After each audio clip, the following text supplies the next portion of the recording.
Okay, it's officially 12:01. Just a few housekeeping items before we get started. My name is Christy Thompson. I am marketing here at BIS, and we want to say thank you so much for taking your time to join this webinar today. We've got some really exciting things for you guys, and we're going to be talking about micromanagement and how it's killing your business and what you can do to stop having to micromanage your employees.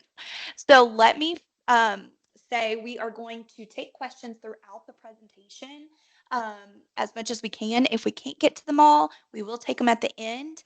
Just pop them in. There's two places. You can pop them in the chat, the Q&A. We're going to keep everybody muted except for the presenters.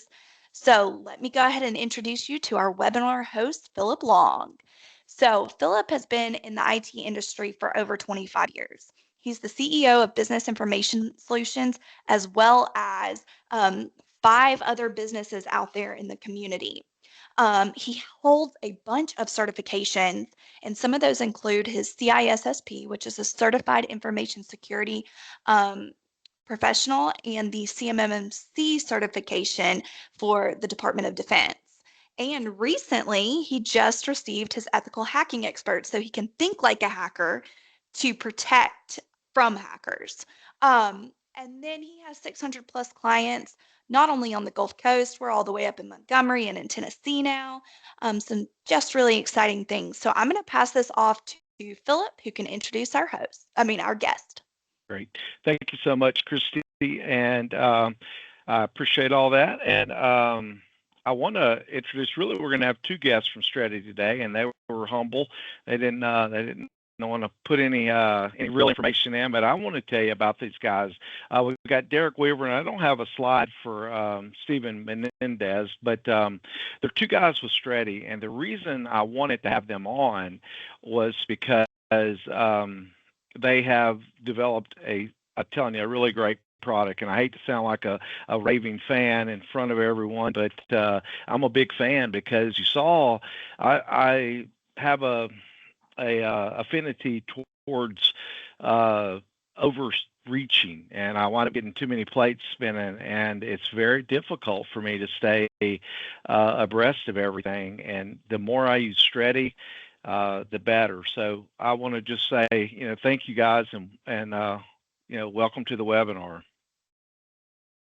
Yeah, thanks for that, and sorry for the lightness on details. You are right. We are humble. It's one of our core values in the EOS world, being humble, passionate, and good. But definitely could provide some more color if it's necessary or opportunity arises in our conversation. Yeah, for sure. And the way I'd like to do this is I want to kind of bounce between. I don't want to kill people by PowerPoint. I want to maybe let this kind of be a conversation, Derek, on, and then I know Stephen's going to be taking over, maybe giving us some live demo stuff. But you guys are, the way that we became first contact, I didn't even really know, but you had developed another product called Bright Gauge, which I used and really loved. And through mergers and acquisitions, I know that you guys sold it, which was great, but the product quickly diminished, sadly. And then, we ran across Strategy, and I knew that it was you guys, and I knew it would have the same cultural flavor that Bright Gauge had, and I was proven correct. So that's kind of our background, but I don't know if you just want to speak maybe 1 minute, because I want to really show the product. I want to jump in, but speak to that just for a second. Sure. And I might turn it over to Stefan to add some color as well, but you're spot on. A lot of us work together at Bright Gauge. Pretty much everyone in leadership positions that's ready to work together at Bright Gauge, and culture is just a huge part of that organization. Everyone who left that company looks back and says that was the best job we ever worked for. We self-implemented EOS. For some of you who don't know what that is, the structure that really allows you to standardize the way that teams, run meetings and raise issues and communicate. We found that we didn't do EOS by the book. We wanted sort of something that was more malleable, like we were, and we like to kind of cherry pick elements from some of the other things like Pinnacle and scaling up and Rockefeller habits. There wasn't a tool in the market that met those needs, so we started building this as our own standalone tool. Fast forward 4 years later, that tool went to market with a very EOS focus, and the tool itself is just completely responsible for us having visibility into the organization, being able to collaborate, especially as a remote team now. And I think also, make sure that everyone's voice can be heard, that issues can be resolved and standardized the way that teams, even though their work may be vastly different, can communicate. And I think having that sort of like process in place is just instrumental in the growth that we saw at BrightGauge, and then the tremendous growth we've seen over the last 18 months already. So we very much practice what we preach. We use the platform every day to help us be accountable, and really excited to sort of show you how you can leverage a tool like Stretty to hold yourselves accountable in the same way. Yep, for sure. And I've really, it's a long story, and I won't, of course, go into it. But we've been working on an internal, and now we're making it an external mission statement that we want to do. I want to say it in extreme layman's terms first. What I would love to do as a business is just help the clients that I currently have. And I'd love to help them by use of technology to grow by 15% a year. Therefore, I would grow by 15% a year, and I would be so happy. Life's probably not quite that simple, but our mission is to accelerate, business growth by technology. I think about like some guys toting something up a hill, maybe four men on a platform toting something up a hill, and then here comes this guy with the axle and wheel, right? Coming by. That's a form of technology, and we want to do that, and we want to be a leader in that by identifying the needs for our clients, implementing those solutions, and then supporting technology for that sustainable success, that 15% I'd like to see all my clients grow. Is really what I want to do with the rest of my life, man. That would just be like, to me, that would be the ultimate for me. And I'm fortunate enough, after 25 years of being in business, that I'm kind of like restarting a company in a lot of ways, and it's really cool. So, and this is part of it. And this is like, this kind of stuff is, of course, I'm not making any money if everybody goes to Stretty, but I really believe that your technology is paramount in a simple way to help a company grow. So that's what we're ultimately doing here. It's just, you guys weigh in, Stefan, Derek. I want to just buzz through this fast. This is just some things kind of like mind dump here about, what causes things to fail. Some of this is, of course, research data. Some of it's just from my own anecdotal things. And, without structure, accountability crumbles. And then unclear goals, no system for really truly tracking what's going on to see if the processes are being followed, or what I call update chase. You're always chasing. It's like you have something that needs to get done. You assign it to somebody, and then did it really get done or not? And then you're chasing that. And I'm gonna leave it to you guys if we'll go a couple slides, then maybe you want to bounce in and kind of show how Stretty answers those questions. Any comments there that you guys, you think that's a pretty adequate statement? Well, 100%. And I think it always, goes back to something that resonated very well with us is, having the right people in the right seat, right, is ultimately where it begins, right? Making sure that we're bringing the right people into the appropriate seats and they understand the job to be done. But that all stems from having the right vision in place, right? With oftentimes, obviously, we don't have unclear goals because we really, as leaders, we don't understand where we are today and where we're going. And it does sound super rudimentary. It's so important. And that's where the technology kind of enables this, right? For us to understand, hey, as a company, this is where we're going. And everything else has to align with that overall vision, right? The way we set up our company goals, then our team goals and individual goals, everything should sort of follow suit. Yep. And that's hopefully what we're, trying to do with this technology here. But at the end of the day, it always falls back to, hey, making sure that we have the right people in the right seats. And Derek didn't mention this, but a core component of our success at BrightGauge was that we follow the philosophy of a manager of one, right? So whenever we brought someone onto the team, we knew that the expectation was that they can manage themselves, right? They have a clear understanding of who we are and where we're going, but they're going to be driven, right? They want it. And that gets into the overall GWC model that we like to follow. Does someone in this seat, do they get it? Do they want it? Do they have the capacity to do this job? So we like to hire slow and we fire fast. I know it's a, kind of hardcore analogy, but having the right people in the right seats is integral, right, to the accountability and something that we focus on in our company culture quite a bit. Yeah, for sure. And this slide just basically talks about how much time. This is some actual research here. 71% of employees say micromanagement hurts their performance. And at the end of the day, you know, I think managers aren't trying to micromanage. They think they're managing, but they don't know, like what you're talking about. There's no alignment, there's no flow, there's no rhythm, and they wind up checking, and the guy's like, I already done that. In our industry, one of the things we really push is like, you haven't succeeded until the client is fully informed and up to date on what you've done. Because as an engineer, these guys will crush it most of the time, but the part that they miss is to actually do that feedback loop and make sure that the client knows everything they've done. And in essence, their perception is reality, and their reality is paying our paycheck. So, we have to get that right.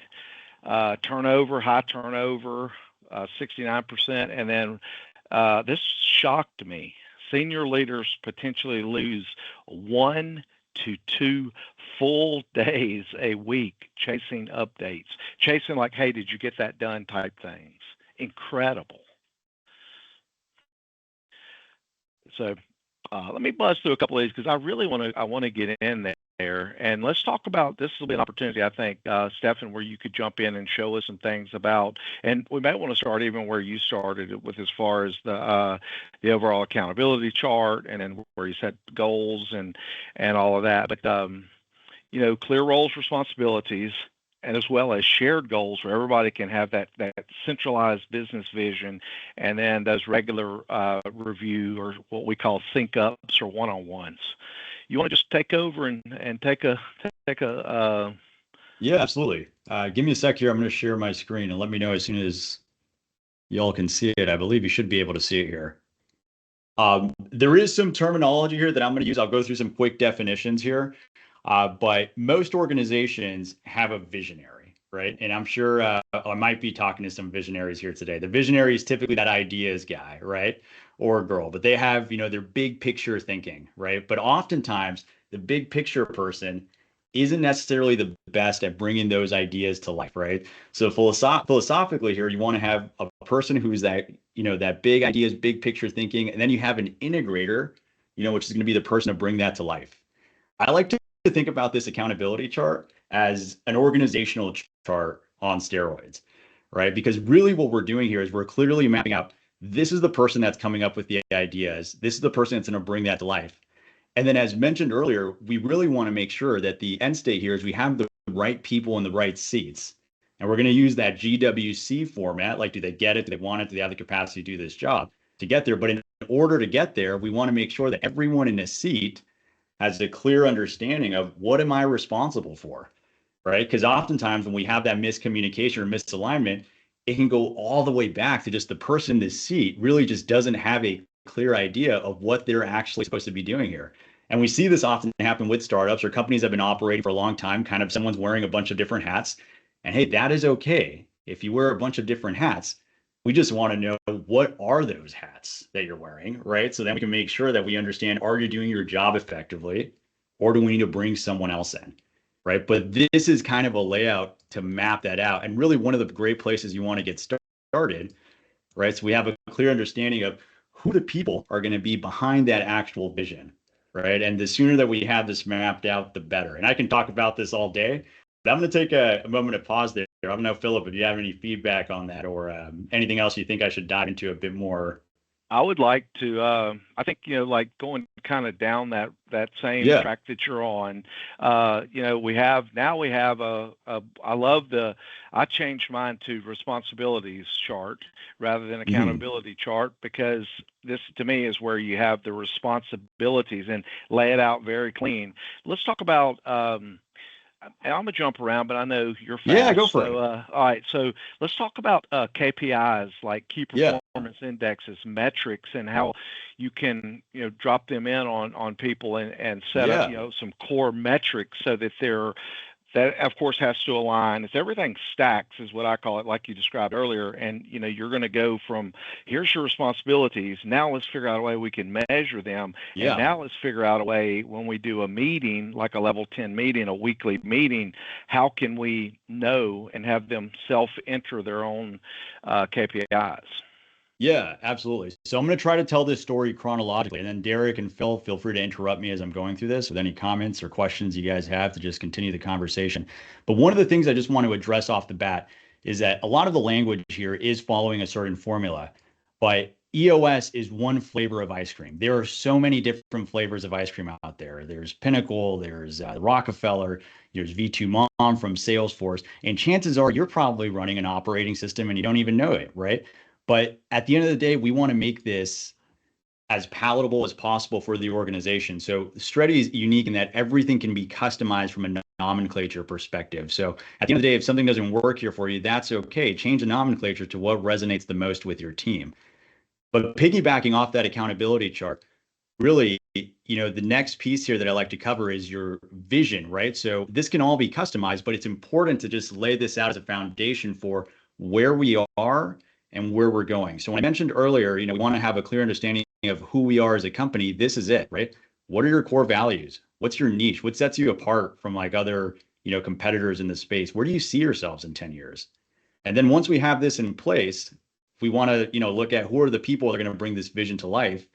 And then we can start drilling down into those teams, right? So when I pop into my leadership team here, for example, we're going to spend some time here on the scorecards, right? So the scorecards, the philosophical nature here is that as a business owner, you should be able to come in here, look at these scorecards, and you should feel at ease if everything is in the green, right? If all your metrics here are green, you should know your business is operating exactly the way it needs to.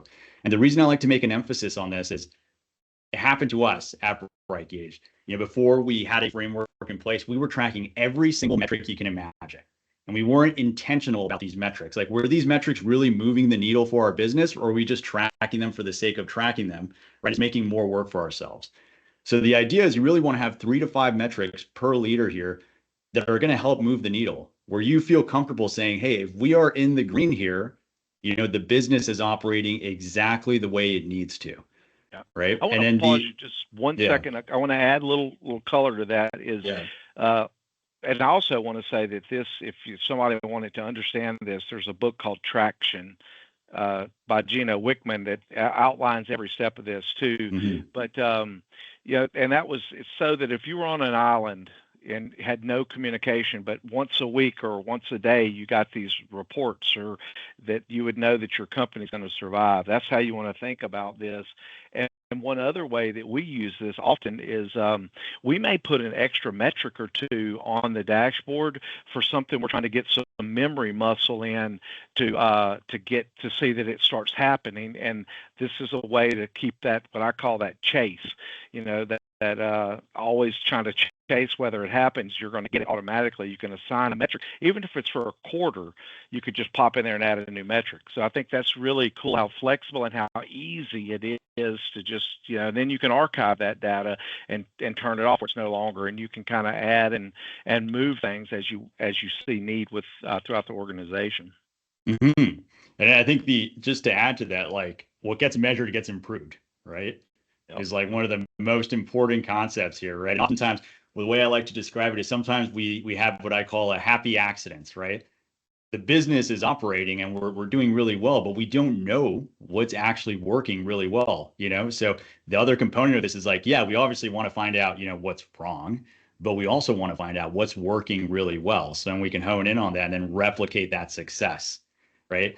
And that leads me into another component of Stretty that's pretty nice. And this is something that, you don't need Stretty for this right now, but it's something that you should start doing, right? When we start thinking about how do we document what's actually working and what's not working, we have a place in here that we call playbooks, right? For process documentation. So as you start figuring out, hey, this is the way we're going to run meetings. This is what's actually working for our business. We want to make sure that there's a way for people to digest this information and always reference it. But on the flip side to that, it also saves so much time. Because, like, for example, for my sales team, I can't tell you how many times I get the same question on the same subject. I'm sure it happens to all of you all the time. You have to repeat yourself and you spend so much time going back and forth.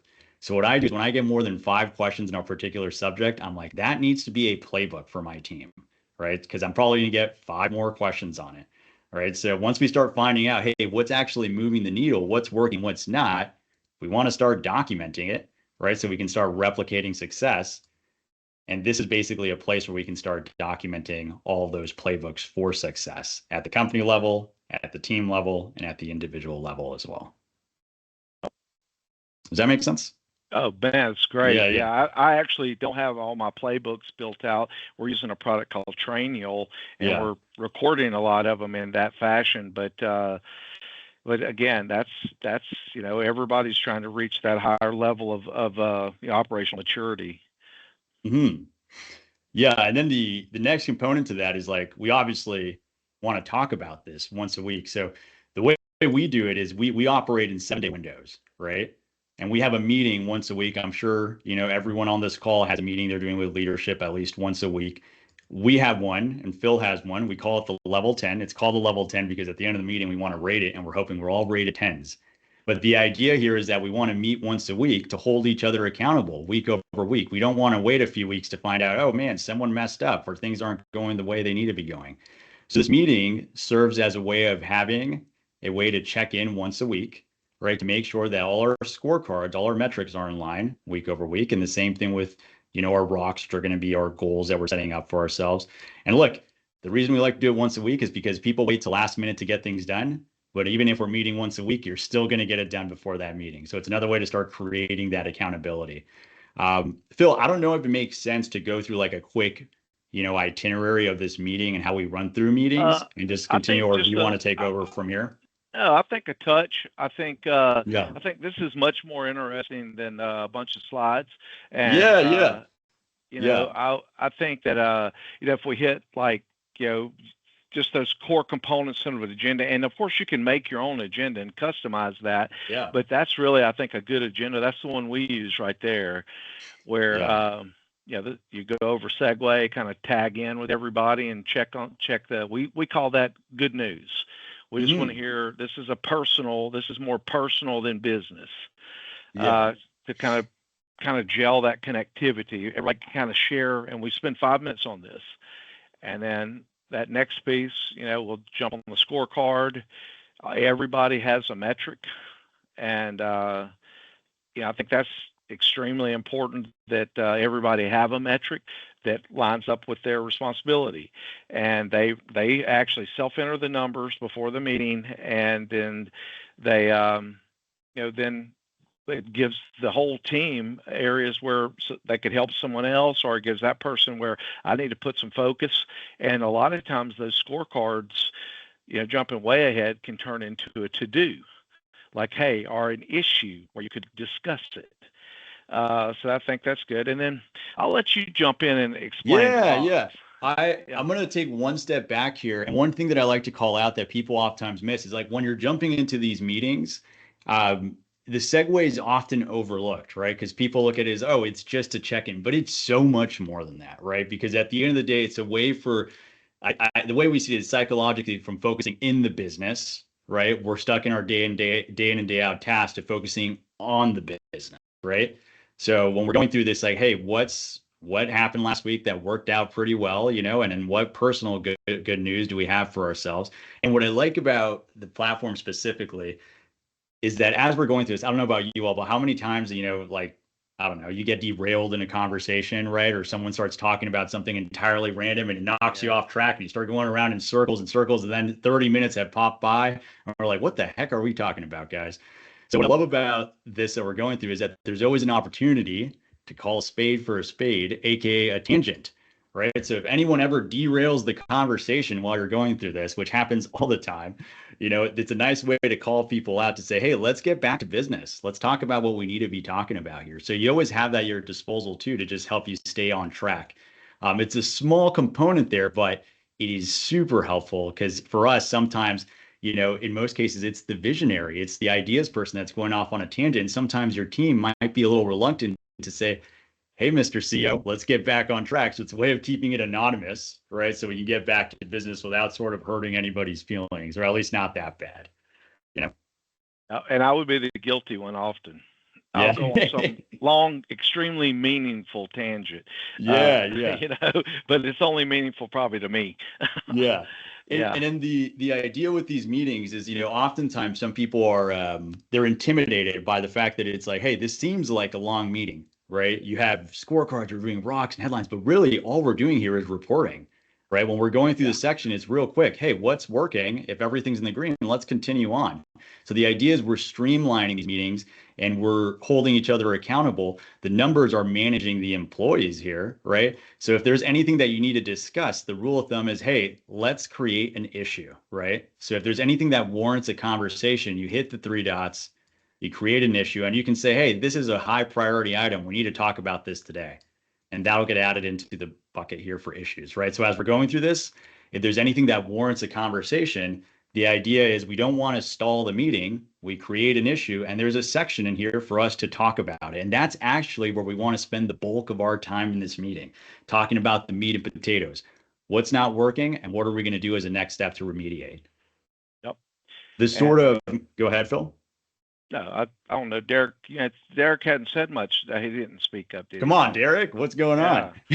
Stefan's doing a fantastic job explaining. I'm here for support in the chat, but if there was something I felt like we needed to sprinkle in, I would offer my 2 cents. I'm not shy. You know what's something interesting here that we can actually talk about that I love is the way Derek and I collaborate. So Derek heads the success team, I head the sales team, and as you can imagine, there's sometimes cross-functional meetings you're having. So Derek and I actually have our own meeting that's a version of this that we run for ourselves to align with what trials are currently running, what big opportunities do we have as well. So we not only use this at a team level, but we use it cross-departmentally as well for our teams to sync up. And so we have like a specific team that we built for ourselves where we both go through a specific style meeting here, but talking about how our both teams can collaborate a bit more effectively. Yeah. And it saves so much time. It does. Because instead of me bugging Derek every 5 minutes for something, we just add it to the agenda for us to talk on our sync,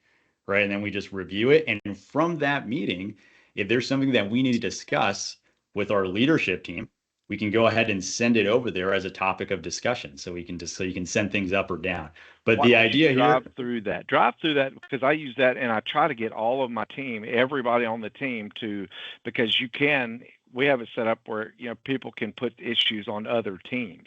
And the goal is not to have that, got a minute meeting out in the hall, is go ahead and put it in as an issue that can really be dealt with and tracked during the meeting of that team. Like you just go up and hit create, how you can create so it's actually, there's a few different ways to do it, right? If you're in Stretty, you can go ahead and just create an issue and send it over to the team that it belongs to. Well, look, we are all about efficiency and we love to make people's lives as easy as possible. So if you notice from my screen share, I'm inside of Microsoft Teams. So Stretty is built into the Microsoft world. So if anyone was using Teams, one of the easiest things I like to do here is, let's say that I'm talking to, Morgan, who's my direct report, or in this case, I'm not going to go into Derek's because I'm worried about what Derek's talking to me about, and I don't want to share that with y'all. But let's say that Morgan and I are talking here, and I'm like, you know what? Let's talk about this a bit more formally, in a meeting, in a level 10 meeting, or on a one-on-one. I can create an item in Stretty straight from this message, and I can create an issue here, right? So if Phil and I are having a conversation, we're like, you know what? Let's put a pin in this. Let's talk about it formally with the team. We can go ahead and create our items from here as well. And the reason we did this is like, you want to make it as easy as possible, for your team to have those conversations. And this is where like the product meets process, right? Like we want to do our job here to make sure it's super easy to go ahead and just have these meaningful conversations. This is a great way to do it. I wasn't even aware of that. That's awesome. I never clicked there. That's beautiful. Yeah, it also works in Outlook as well, right? So if you get an email from a noisy client and you're like, hey, I want to talk about this with my team, you can actually create an issue from that email and send it over exactly where it needs to go. It was just an easy way to get through these things. So sure. That's and then rocks, for the the sake of time, I think that's a burn harnish term, right? That's where I believe I would give it, and that's basically something that would take, I say, up to 13 weeks, and if it takes longer than that, it needs to be 2 rocks. And one of the things, as I started getting people to try to do rocks, what I found was they put in a rock and then they would wait till week 12 and try to start it. So the ability to break that rock down into milestones so that you can have even a little bit of like, oh, you know what, last week got so crazy, I missed it, but there's opportunity to make up for it, So you put in a milestone, 4, 5, 6 milestones are, like points of like, okay, this, I break it down. And I think that's so beautiful, like you talked about, like psychologically how we're made. If we look at the rock itself, it's unattainable. But if we break it down into the pieces, and I think going through that mental exercise is so valuable because you turn something that may seem unattainable into something that is extremely attainable. And I always say that if you can teach your team to do that, you could conquer the world. Yeah. Yeah. Yeah. Well, I'm really a fan of that. I love, I'm a big fan of coaching. I love coaching my team, and just like, I want to be their mentor and I want them to continue growing. And I'm like, this is some of the best like skill sets that you can have, is actually setting up these goals and then coming up with a way of tackling them and actually executing them, right? That framework, that thought process of actually mapping it out and executing it is huge. So the way I typically do it is, let's say my rock here is a revenue goal to expand partner sales at Shreddy. And when I think about this rock, by default, it's set to status only, which just means, hey, are we on track or off track? But if I report this to Brian, my CEO, and I tell him, hey, we're on track to expand partner sales, he's going to say, cool. By how much? So I'm going to hit status with target, and then I can start setting up my targets here, right? So we want to get to $30,000 at the end of the quarter. And considering this is a revenue-based rock or goal, I can then start breaking this down, because 30K sounds huge right now. But if I start breaking this down, like month 1, I want to get to 10K, in monthly recurring revenue. Month 2, I want to get to 20K, right? It makes it a lot more palatable for myself. And then I could start breaking this down into scorecard metrics that are going to help me hit those overall milestones to hit that overall rock, right? Yep. And that skill set of being able to break it all the way down, right, is amazing, right? It's only going to help you, in your career as well. But yes, the technology is going to enable you to set it up, break it down, and make it, as achievable as possible, which I love. And then the other component is we always want to tie this back up, right? So as a company, we have our vision, right? So as a company, this is where we're going to go. Maybe we've set up an annual goal for ourselves, right? We want to get to a certain number by the end of the year. Your rocks can then roll up into that annual goal. So then when you hop into, your annual growth plan here, you can see how you're tracking towards those annual goals that you can come up with. Right. But it's a way to have everything roll up to make sure that we're holding the team accountable. And Derek, I saw you went off of mute, so hit me. Yeah. I was just going to say too, along these lines, going back to the accountability piece, a big part of being a manager or a leader in your organization, you can only be accountable for what you know. Too many times people work in silos. They have ideas in their head. They have them on Post-it notes. You don't know what they're thinking they might want to prioritize next quarter, or any kind of questions or issues that they may be trying to work through. Having a system, having a platform where you can put in like backlog rocks. Hey, this is kind of a half fleshed out idea for something I think we could tackle next quarter or down the road. You can input them in here, so there's a place that people can continue to collaborate on them until you're ready to kick them off. As a manager of people, maybe someone has an issue, but they're not quite comfortable bringing it to the team yet. They can enter in here, you can work through it together, then elevate it to a team. So, it kind of takes a change in mindset. That accountability piece starts with transparency. And if people have a tendency to get ideas out of their head into a system that can then elevate them and work on them, I think the whole company benefits. And obviously, as managers, you can hold people more accountable when you know what, what their focuses are, or what the, the problems in their plate are, a little bit easier with a system or a platform. So I'd like to touch on that just a bit more, because I am doing something where, like one of my challenges is like, I want to try to keep, if someone did something really well, I want to document it, because as time moves on, how you could have, how we are as people, somebody could do one thing that really you thought was super important, and that you'll over elevate them, or they'll do one thing that's bad that really irritates you, and you'll under elevate them, you'll suppress them.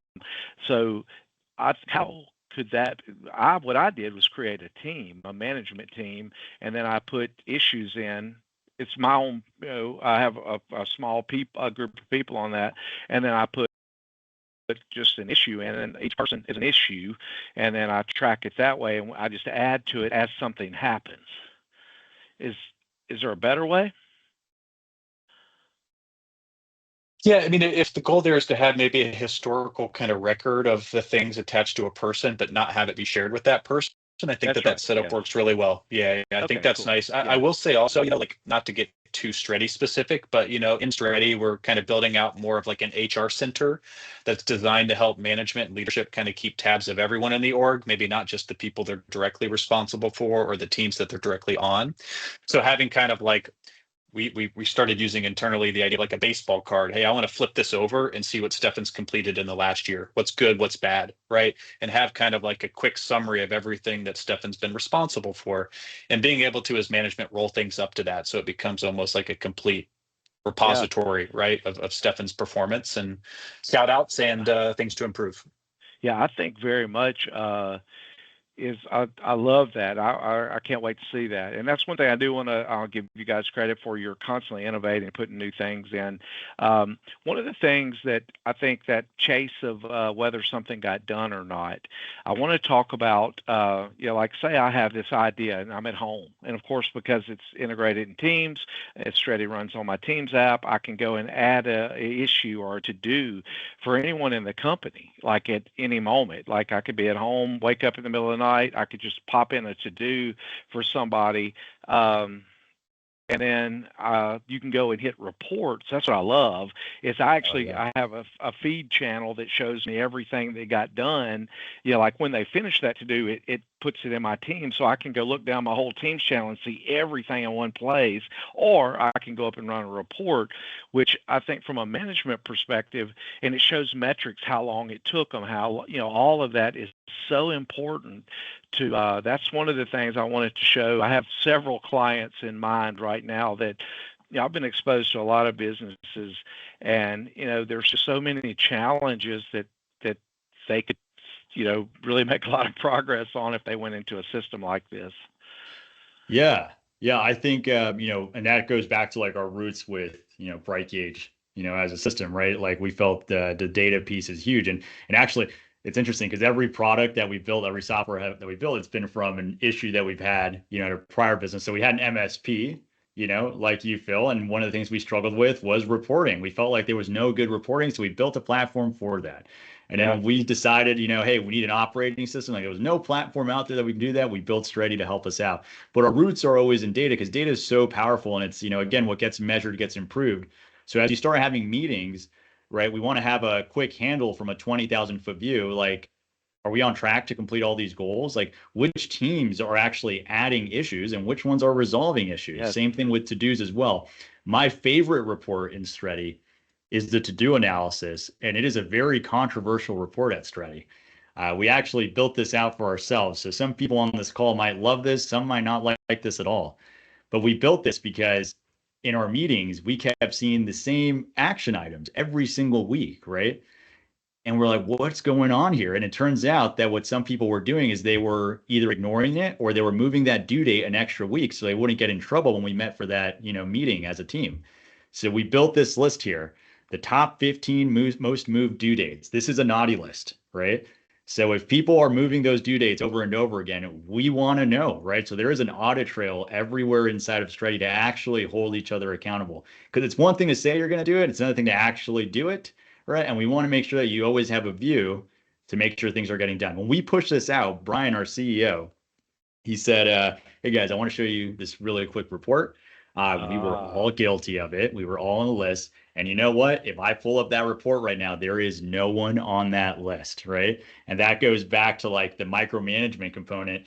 It's like we're not micromanaged because the data, you're self-managing. you're self-managed, right? You get your stuff done. There's no reason to have someone on top of you, telling you got to do X, Y, Z because it's all you're getting your job done, and you don't have to constantly chase someone for those updates, right? They're all in here, and it just makes your life so much easier.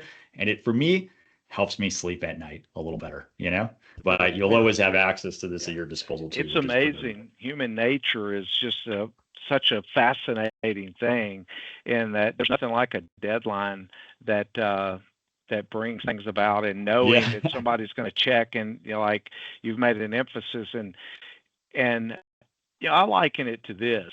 I liken it like to raising kids. If and I say it this way, like if you don't hold them accountable and make them do the things they're supposed to do, and they're going to act like they don't like you doing that. But I disagree. I think that's just, I think they're going to love you for making them do that, but they'll wind up being a horrible person, and then they'll really wind up hating you.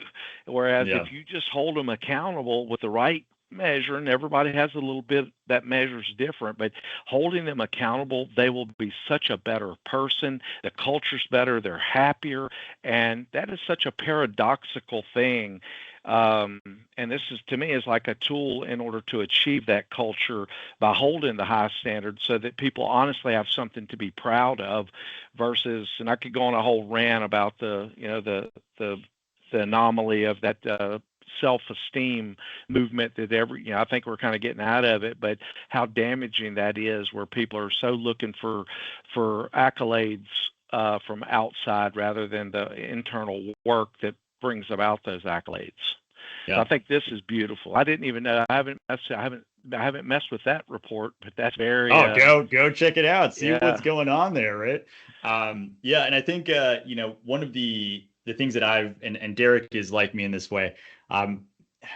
Letting go is always so hard. We're both leaders in our space. We manage our departments. And, I brought on some new reps, and just having them do, calls on their own for me was very hard, to finally let them go and just like actually take care of our prospects, because I've always felt like if it's someone who's going to do the job, it has to be me, because, I'm best fit for this.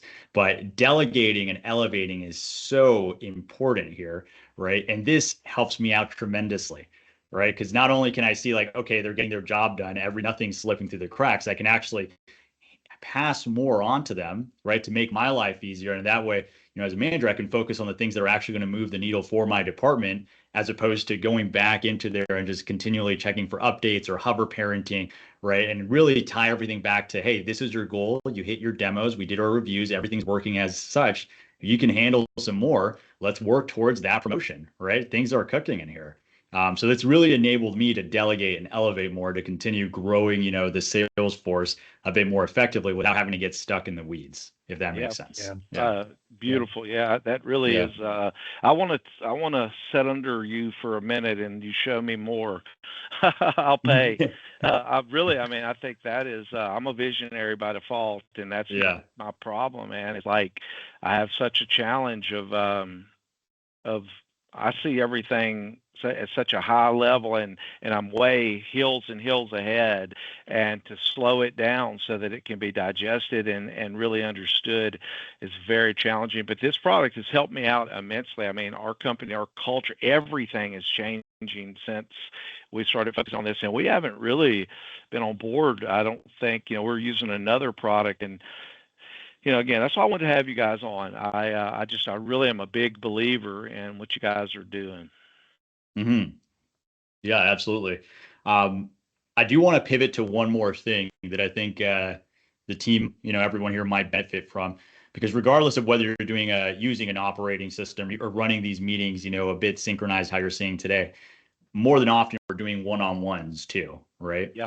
And that's something else that we believe in as well, is just doing these actual one-on-ones, but making them intentional, right? So for me, it's always like, how do you get the most value out of a one-on-one? And for me, it's making sure it's a two-way street, right? So whenever we invite someone into the platform, we can always designate, right, if they have a direct report. And if they do, they're going to show up here. So Morgan and Edwin report to me. If I jump into Morgan's space, I can see everything she has going on. So all her to-dos or rocks, scorecards, etc. But what I love about this is, as mentioned earlier, I love being a mentor, and I want these people to grow, and I want to wish them the best in their career, and I want to set them up for success. So in Stretty, you have the opportunity to set up a vision board, right? So like Morgan is crushing it. We want to get her that senior title at the end of the year. fantastic. Let's make that come alive, right? And let's talk about it week over week to make sure you get there so you grow as a person. We can set up those goals for her here. And then we can meet up once a week or once every couple of weeks or how often you're doing to actually discuss it. So on my one-on-ones, when I meet with Morgan, I go through a quick sync, 15 minutes at the end of the week. What's working? What's not working? What's closing next week, right? Because I'm in sales and I love hearing about opportunities that are going to be closing. And then we go through a quick review, right? Data looks clean, right? Is there anything you want to talk about? And what I love about this is, as mentioned, how do we get value out of one-on-ones? It's like it has to be a two-way street, right? It can't be just a manager meeting up to micromanage or just say, how's your data looking? So throughout the week, if there's anything Morgan wants to talk to me about, she can add it on here as an issue or as a topic, and I'll get notified. And what I love about that too is if it's something that doesn't need my attention immediately, I can carry on with my day. But if it's something that I need to jump into immediately, I can. But at the very least, I know exactly what we're going to be talking about on Friday when we sync up, right? So it's a nice way to make sure that when we do jump into that one-on-one, we're not doing the whole rigmarole going around in circles like, hey, what's the actual problem here? Because I can't tell you before this how much time I would spend in one-on-ones just trying to find out, okay, what's actually going on, right? Or they bring up an issue with a client and I'm like, I didn't have any time to prep for this. And now I spend 15 minutes researching, trying to find out what's going on. I can now prep for that call and I know exactly what we're going to be talking about. There are no surprises. And this is huge lift off my shoulders as well. Yeah, I want to double down on that real quick too, just from a manager's perspective. The amount of calm that you recoup in your week when you know that your team's not going to just be blasting you for like little questions that really aren't that urgent. They're distracting. They really disable you from being able to focus on deep work, things that you really need to focus your whole attention on. And once you develop a process where people have a place to elevate questions and know that there's a place in their week for them to be the focus of the meeting, it really frees them up. It frees you up to be less reactive, which I think we can all benefit or agree that is a huge benefit, especially from leadership. And then, the second piece of that is, from a manager's perspective too, like they have a voice to raise issues. They know that their concerns are being heard. It just sort of, I think, is a great habit. And then that is sort of what they're doing at a team level. So if they can kind of get comfortable in the setting with their manager, they're going to be more participatory in team meetings because they're going to have that structure, that process in place that will kind of extrapolate into team meetings as well, because that is kind of the benefit of having a structure that aligns from the top down, in this case from the bottom up. If you meet the same way across the organization, everyone benefits and you're all a little bit more efficient, I think, with your time. And the last thing I'll say to this, using a process like EOS, I worked at a company called Monday.com, and I probably had 20 meetings, internal meetings a week. With EOS and having my one-on-ones, I have like 4, and I get a lot more done in those meetings because they're very intentional. We have issues to talk through. The intent is to resolve them. We know why we're there. And again, it just goes to add calm to your week to have these processes that you can repeat and standardize across, your different lines of business and different people in the org. Yeah, that Hey, is guys. so correct. We had a question come in. Hate to interrupt, but they're saying great presentation. Thank you all. Cost, pricing, licensing model. Yeah, I'll address that in the chat unless Stefan, you want to quickly talk to that, for the group. We keep it simple as pie. It's $13 a month per user, month-to-month contracts, cancel at any point in time, no user minimums, crawl, walk, run, and then the pricing is available on the site. Always happy to have a deeper conversation, and just walk through your use cases as well. So we can always schedule more time after if need be. Yep. Yeah, thank you. That's easiest onboarding I ever had. I'm going to encourage you guys something. I think that if you guys, there's just so much new stuff, and you're probably sending me updates, but man, y'all have really and I haven't been on the platform that long, and man, there's some really cool stuff in here. I think there's some. I'm a request. I know that's what I love about you guys is y'all are so responsive to ideas. Some things that my mind is just spinning about what I want to learn. As far as what I'd like to learn, I like your agenda for those meetings, and we're doing it a little bit differently, and I think yours is much more effective. So I'd like to learn a little more on that. But I think one other thing that is extremely helpful that kind of playing with is the projects. Yes. why don't you pop in there and show that Yeah. Kanban board? And that is, I'm playing with that, and I would just love to hear you show a little on it because it's something I've used. I got 3 projects going. I'm doing a CMMC compliance with a client, and it's going to be, it takes a long time to get there, and I like that a lot. Yeah. So we're actually we're migrating because Derek came from Monday.com, so he's a big fan of Monday.com, and we're currently transitioning from Monday.com to Steady Projects, which we're very excited about. Right? Maybe me a bit more excited than Derek, but really the way this stemmed out is because we noticed that people were using the platform, creating teams to run projects, and we're like, oh my goodness, this has to be its own thing in the system. So if you ever used like a Trello or any type of Kanban system like that, it's going to be very similar. So you have your to-dos, message board, documentation, and agendas with a status option up top here where you can track the status of this project. But the value add here is really you get that Kanban style, right? And you can templatize these projects. So for example, this one's to upgrade marketing materials. Maybe we want to upgrade, I don't know, like our PDFs or whatever it might be.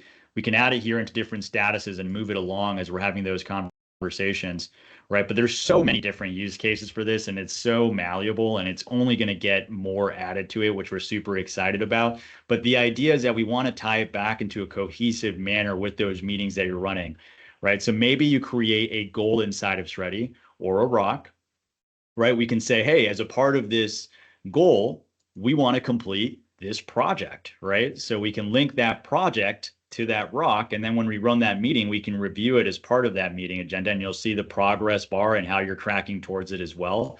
But it's just a nice way to just continue driving like a cohesive platform. So everything kind of interlinks together. But yeah, we use this today for managing large opportunities and for migrations. Right. So our workflow is kind of interesting. I'm going to go a little bit into the weeds here, but it is pretty interesting. So let's say that Phil is switching over from one of our competitors and he sends me via email, hey, I want to migrate over these teams. And this is how many users are going to be coming over from this platform that we're using. I would then create create a to-do from that email and send it over into the project for migrations. Yeah. And then Derek will take it over from there and add it into the board and start moving it over, as that migration is getting completed.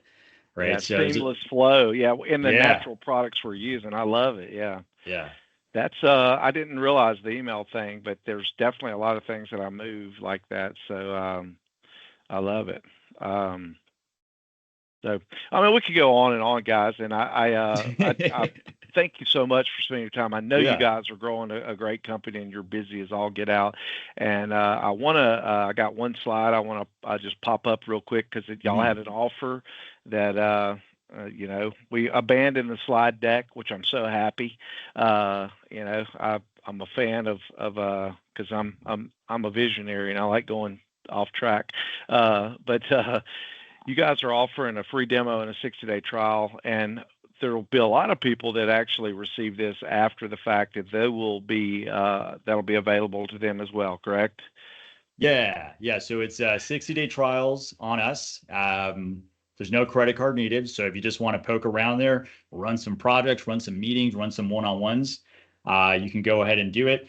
I saw a question here that I want to address really quickly on our competitors in the space. So lots of competitors, right? Indirect competitors, like Monday's an indirect competitor. Our competitors are mostly along like platforms that are running operating systems like 90 and Bloom. But our biggest value prop is that we're not just a platform to help you run a meeting, right? It's a business operating system. And what that means is that it's going to help you run your business, not just your meetings, right? The way you do one-on-ones, the way you do projects, the way you set up best practices, right? The way you report on the data, right? It's all encompassing in a business operating system, not just a platform to help you run a tighter meeting, right? And that's sort of our value prop, and more so that we're heavily integrated into the Microsoft space. But try us out, 60 days free. You'll get to work with Derek and myself. So we're on standby to help out in any way we can. And we're always happy to have a conversation. So even if you're, it's like, hey, it might not be the right time, but we want to see what you guys are cooking at Steady, we're always happy to talk shop and just like why we did this in the first place. So we tend to be pretty friendly folks over here. Yep. That's good stuff. I don't know. I guess we'll take, if there's any questions, the last few minutes here. I want to be very respectful of your time and all, the people's time as well. I like to keep it right at 60 minutes. So any questions, any last minute questions? Yes, we did have one come in, and it said, let me find it. What if someone on my team keeps missing their goals? How do you deal with that in a positive way? Stephen, Stefan, excuse me, I always want to call you Stephen. Stefan is our coach, and I'd like to hire him. I probably can't afford him, but go ahead. How would you handle that, Stefan? Oh man, so first thing we want to do is we want to talk about it, right? So we want to create an issue and discuss, and there's a formula that we like to follow to find out what's the actual issue. We call it IDS, which is identify, discuss, and solve. A huge emphasis on identify, because we want to feel out what is the root cause of the issue with them not hitting the goal. Is it because the goal is too far-fetched? Is it because they don't have the right tools, to succeed? Or is it a deeper problem? Do we have the wrong person in the wrong seat? Does this person not get it? Do they not want it? Do they not have the capacity to do that job? We're hoping that it's not the latter, right? So the idea is we want to deep dive and try to find out initially, like, what is the root cause in this issue, and then remediate from that point on. If we continually have this same issue come up, more than often, it's because we didn't find the root cause of the actual issue. But if the same thing comes up over and over again, I think it's time to have the conversation of the people analyzer. It's another tool you can do in Stretty to make sure we have the right people in the right seats. Basically, what we do is we follow that GWC model, but we also rate that person against our core values to make sure that they are the right person in the right seat of our organization. And if it's not the case, then we have to have a much more difficult conversation, but you're going to be happier that you did that sooner than later, because we want to get that, role filled with the right person. Yep. I think that's wonderful. I'll throw one last a lightning round question at you about like demotion. Let's say that you got that person, and I think, I forget the exact term. I think they call it the Peter factor. And that's in the Western mindset. Everybody, they rise to the level of incompetence or whatever. And what happens if and then what do you deal in that situation with that person? What would Stefan, the coach, do? You got this guy, he's a great guy, good, just not capable to scale. I think that's okay. I think you just got to find one, it's how you phrase it, right? And it depends on your company culture. And I think it depends on, I personally abide by radical candor, right? And I think you rip off the Band-Aid and you try to find an opportunity for this person, but there's always opportunity to grow at our organization, right? Maybe you're not fit to be a manager, and that's okay, right? We can't have a bunch of generals, at our organization, but maybe we can just make you, a amazing rep at our company and get you more deals and get you closing some more business and get you a senior title. So we have an opportunity for you to grow, but maybe in another way. So we'll come up with a new track for you to continue growing at this organization, but with the skill sets that suit you, right? And what you're good at, right? So I think the ultimate thing is to find out, like, okay, so this person, what are they actually good at? What are they contributing, to the organization? And is there an opportunity to continue having them grow, right? Where they definitely not fit to go this way, but maybe they're better suited in another way where we can still keep them around. But it's ultimately having the real conversations with ourselves was, how much is this person contributing to our organization?